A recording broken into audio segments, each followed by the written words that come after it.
It's been 20 days since my brother disappeared. The police, as always, are useless. Alan, by his name, went on a mountain expedition, the motive being a good one. Alan was getting so stressed at work that problems were starting to appear at home. I don't know all the reasons, but according to him, he was no longer paying attention to his wife and daughter.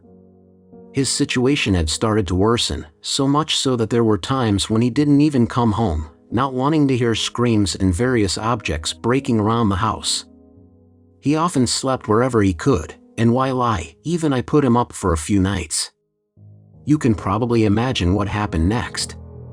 In his absence, his wife eventually left him. Alan was devastated. He didn't know what to do next. He didn't know how much alcohol to pour into him in various bars, and how much money to throw at easy women. No, he wasn't like that all his life. On the contrary, all my life, I knew Alan as a very controlled person, being master of himself and weighing every insignificant thing in his life. But he wasn't made of steel, as any man, at some point, can lose control. Which he did, making a man of all respect a wretch that no one would have given a penny for. At least, nobody but me. That's why, in his darkest moments, I stood by him and tried to guide him to a better path. I still remember that night I sat with him talking, just like two brothers. I pitied him, so I tried to cheer him up. I remember how we reminisced, and how different scenarios would run through our minds, about how we had a wonderful childhood, about how we used to get beaten up by our parents when we were fooling around, and how beautiful the summers we spent in the country were, when we would walk through the woods, looking for the most beautiful acorns to take home. Indeed, we had a beautiful childhood. Suddenly, Alan gave me a look as if he had found the answer to all my questions. He told me how he longed to go on an expedition to the mountains, how he wanted to camp and eat meat cooked by the fire in the evening in the silence of the forest. He would tell me how much he longed to feel that cool air as he woke up, or how nice it would be to fall asleep in a summer rain, the sprinkles falling melodiously on the tent. He said this was the answer, that it would make him forget all the trouble that had taken over his life. Going off on his own to a place far from civilization wasn't something I'd advise him to do, but at times like this, I knew that whatever made him happy was a step towards better. We sat and reminisced some more, and Alan seemed to be getting happier. All he was waiting for was to come in the morning to make preparations for his big departure. Which he did. Within 2 days, I wished him a safe journey, and most importantly, to take care. The days were ticking away, and I had not heard from him. No phone calls, no messages, not even letting me know he'd arrived. Nothing. That's when I realized something was wrong. The trip was not supposed to last more than 3 days, the food wouldn't be enough. Of course, like any normal person, I notified the authorities. They even sent out a patrol to look for him, but to no avail. Alan was nowhere to be found. He seemed to have disappeared from the face of the earth.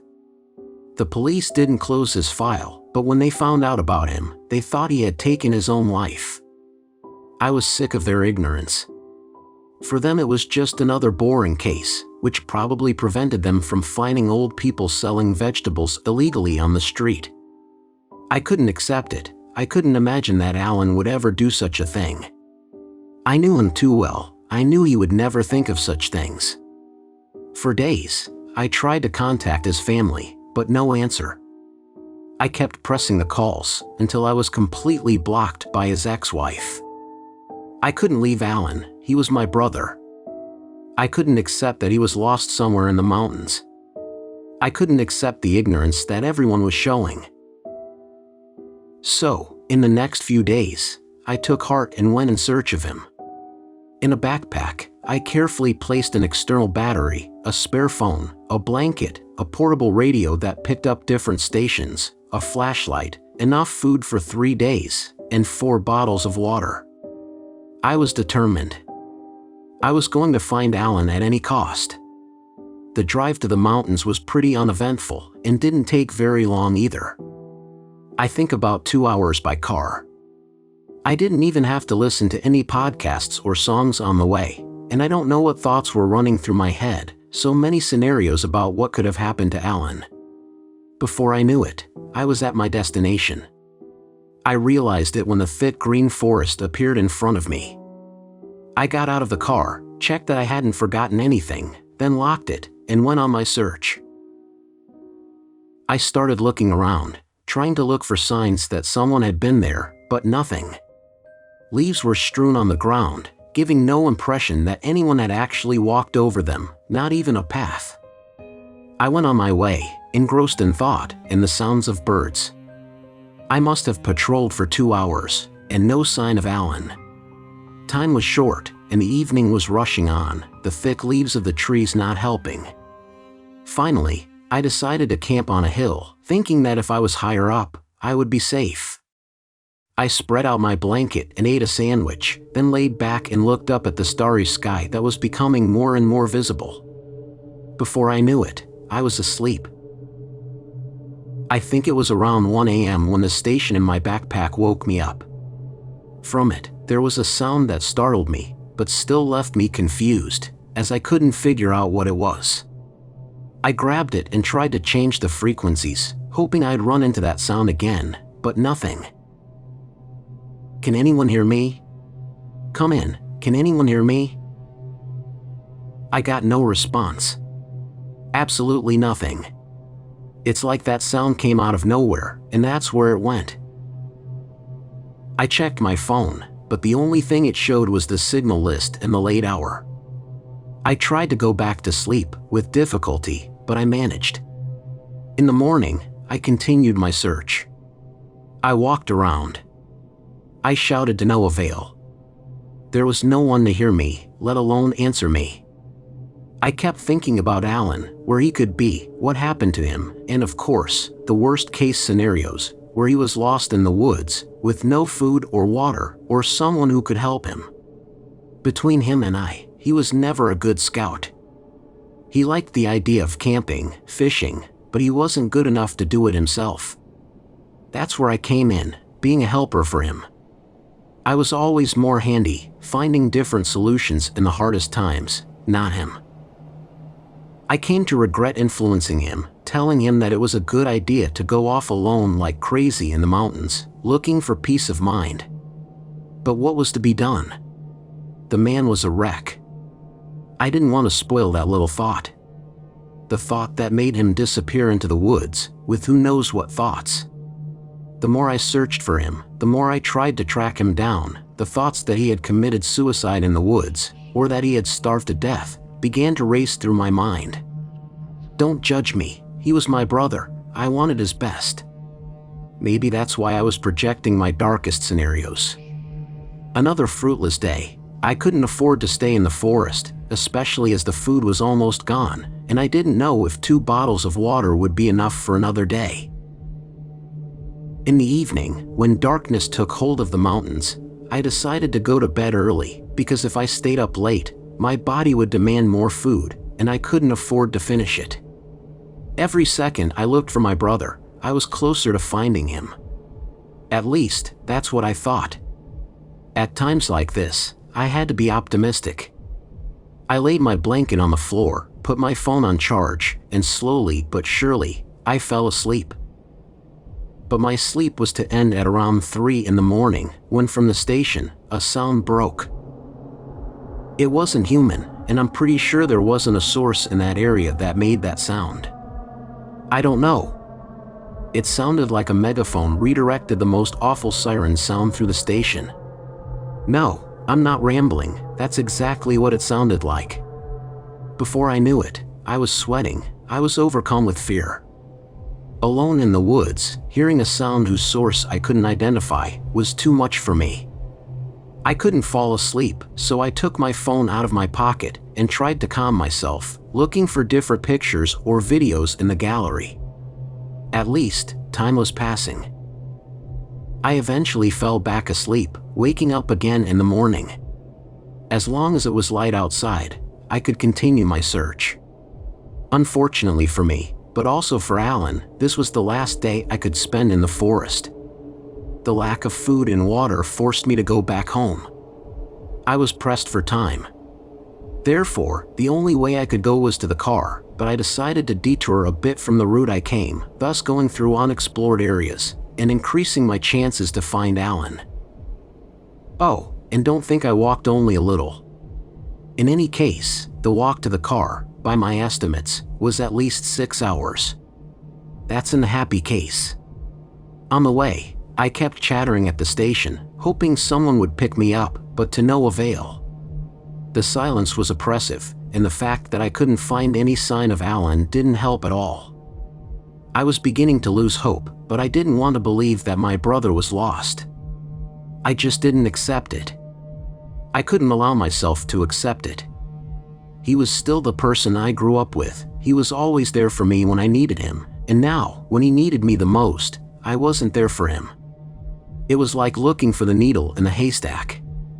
God, how I tried to think that by some miracle, he would come home, but I knew I was lying to myself. Overtaken by such thoughts, I didn't notice the hillside in front of me, where I slipped, tumbling into a tree, only to lose consciousness. I was awakened by the sound of the station, which reproduced that. I don't even know what else to call it, that sound that froze the blood in my veins. Only this time, the sound was clearer, so clear that I was beginning to think it wasn't coming from the station. I reached into my pocket for my phone, but it was nowhere to be found. I struggled to get my flashlight out of my backpack, looking for it, but in those thick leaves, I couldn't find anything except the backup phone. I tried to call myself on that phone, but all around me, there was nothing, only silence.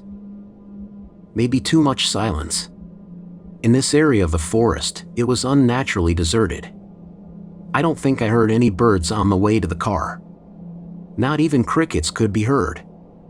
Something wasn't right, and I could feel it in my bones. You know that feeling where one day you're doing really well, and you expect something bad to happen? Or when you feel like something's not right, but you can't figure out what? Well, that's how I felt. Something was sinister. I felt like something was wrong. I picked myself up off the ground, shaking off the leaves, when on my hand, I felt something move. I thought it was most likely an insect, but I wished it was one. With the light of the flashlight on my hand, I could see a black drop of blood trickling down to my fingers. And no, it wasn't mine. I aimed the flashlight at my feet, but it hadn't fallen on anything. I looked around, only to notice the strange shape of the trees. They were so dry, their branches in chaotically abnormal positions. My heart was pounding as I decided to look up.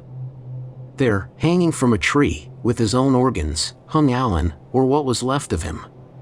His head was the only thing I could make out, because large parts of his body was missing. In an instant reaction, I threw up the last bit of food I had had in the last 2 days. I was so exhausted, both physically and mentally, that I fainted. But not before I heard the station go crazy. Suddenly, I woke up in the car, right at the entrance to the forest. What the hell happened? Did I fall asleep in the car? Was it all just a dream? I opened my backpack. Absolutely everything was there: food, water, the station, even the blanket. I tried to console myself with the fact that I fell asleep as soon as I arrived, and that the journey was very tiring. I was probably just too tired. But I wasn't dreaming, it was all so real. I remember exactly every bit of the route. Hell, I remember how I found Alan. I put my hands to my head, repeating to myself that it wasn't true. But just then, I saw the detail I'd been missing all this time. On my hand, I saw the trace left by that black drop of blood. I wasn't dreaming, but it didn't make sense. Why was I in the car? Why do I remember every detail? I took my phone out of my pocket and looked at the date. It showed me that not even a day had passed, and I was still on the first day. Having a signal, I decided to call Alan, but I didn't have his number saved in my phone book. I entered the gallery. I had so many pictures, and none with Alan. I called his ex-wife, but I was still blocked. I wondered what the hell was going on. Scared, I went home. I didn't know what the hell was wrong with me. I didn't know what was real and what wasn't. Once I arrived, I searched all over the house for pictures of my brother, but nothing, no trace of Alan, including the pictures of the two of us. They were gone. I went to the police, asking for the report about him, but they didn't know what I was talking about. I almost got a fine for the fuss I made. I was looking for even the smallest proof that this man I was looking for existed. My brother Alan disappeared and nobody knows what happened to him. It's been days, and no sign of Alan. It's as if the world has simply forgotten about this man, although I'm pretty sure he existed.